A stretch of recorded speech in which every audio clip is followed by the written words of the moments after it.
आज राष्ट्रपति की गर्मामे उपस्थिति में प्रधानमंत्री मोदी, इसके अलावा वेंकैया नायडू मौजूद रहे और पद्म पुरस्कारों को बाकायदा लोगों को दिया गया। 2021 में 141 लोगों का नाम जो है पद्म पुरस्कारों के लिए आया है, लेकिन आज 2020 में जिनका नाम नामित हुआ था उन लोगों को पुरस्कार दिया जा रहा है, क्योंकि 2020 में जिन नामों की घोषणा हुई थी उन लोगों को कोरोना की वजह से ये पूरा कार्यक्रम टल गया था।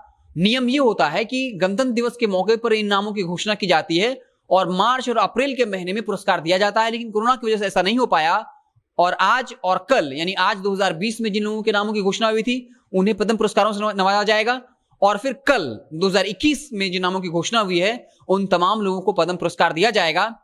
बिहार से जॉर्ज फर्नांडिस, रामविलास पासवान, इसके अलावा गोवा की पूर्व राज्यपाल मृदुला सिन्हा, इसके अलावा कला के क्षेत्र में दुलारी देवी, रामचंद्र मांझी, चिकित्सा के क्षेत्र में डॉक्टर दिलीप कुमार सिंह को बाकायदा पद्म पुरस्कारों के लिए नामित किया गया है।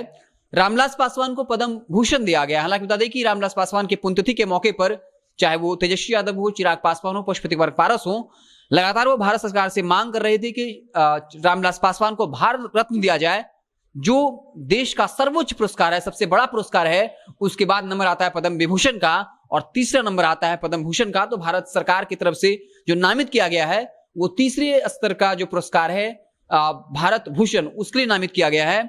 आपको बता दें कि रामविलास पासवान के बारे में पशुपति कुमार पारस ने साफ तौर पे कहा था कि उन्हें भारत रत्न से सम्मानित करना चाहिए।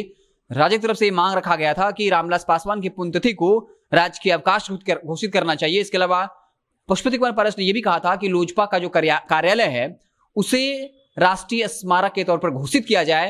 रामविलास पासवान को सम्मानित तो जरूर किया गया, लेकिन न तो भारत रत्न से, न ही पद्म विभूषण से, बल्कि पद्म भूषण से सम्मानित किया गया। हालांकि कोई भी पुरस्कार जो है वो छोटा बड़ा नहीं होता है, लेकिन मेरा कहने का मतलब इस कॉन्टेक्स्ट में है कि मांग जो की गई थी वो मांग नहीं मानी गई। आपको बता दें कि रामविलास पासवान जो देश के बड़े सियासतदानों में से एक हैं, बीपीएससी में इनका सिलेक्शन हुआ था, डीएसपी बने थे, लेकिन डीएसपी छोड़कर सियासत में आए अपने पिता की मंजूरी के बिना। इन्होंने 1977 में बाकायदा हाजीपुर लोकसभा से चुनाव लड़ा था और चुनाव ही नहीं लड़ा था बल्कि रिकॉर्ड अंतर से ये चुनाव जीता था। गिनीज वर्ल्ड रिकॉर्ड में नाम आया था। 4.25 लाख मतों के अंतर से कांग्रेस प्रत्याशी को हराया था। हालांकि उससे 8 साल पहले ही वो सोशलिस्ट पार्टी के टिकट पर विधायक का चुनाव जीत गए थे। उसके बाद रामविलास पासवान में कहा जाता है कि सरकार चाहे किसी को की हो, वो हर किसी में मंत्री बनने का उनको सौभाग्य प्राप्त हुआ, अगर अपवाद छोड़ दे तो।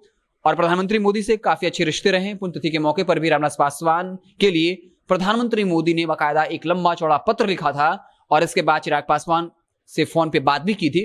तो साफ तौर पे तो बिहार से दो बड़े पॉलिटिशियंस, चाहे वो जॉर्ज फर्नांडिस हो या रामविलास पासवान हो, उनका जो पुरस्कार है उन्हें पद्म पुरस्कार दिया जाएगा। आपको बता दें कि सुषमा स्वराज को पद्म विभूषण, इसके अलावा अरुण जेटली जिनको पद्म विभूषण दिया गया है, इसके अलावा सिंधु को पद्म भूषण, अदनान साबी को पद्मश्री, कंगना रनौत को पद्मश्री जैसे सम्मान से नवाजा गया। इसके अलावा जो भारतीय महिला हॉकी टीम की रानी रामपाल हैं उनको भी पद्मश्री से नवाजा गया है। तो आज 119 लोगों को इन पुरस्कार से नवाजा गया है और कल 2021 में इनकी घोषणा हुई है, उन सभी लोगों को पद्म पुरस्कार से नवाजा जाएगा।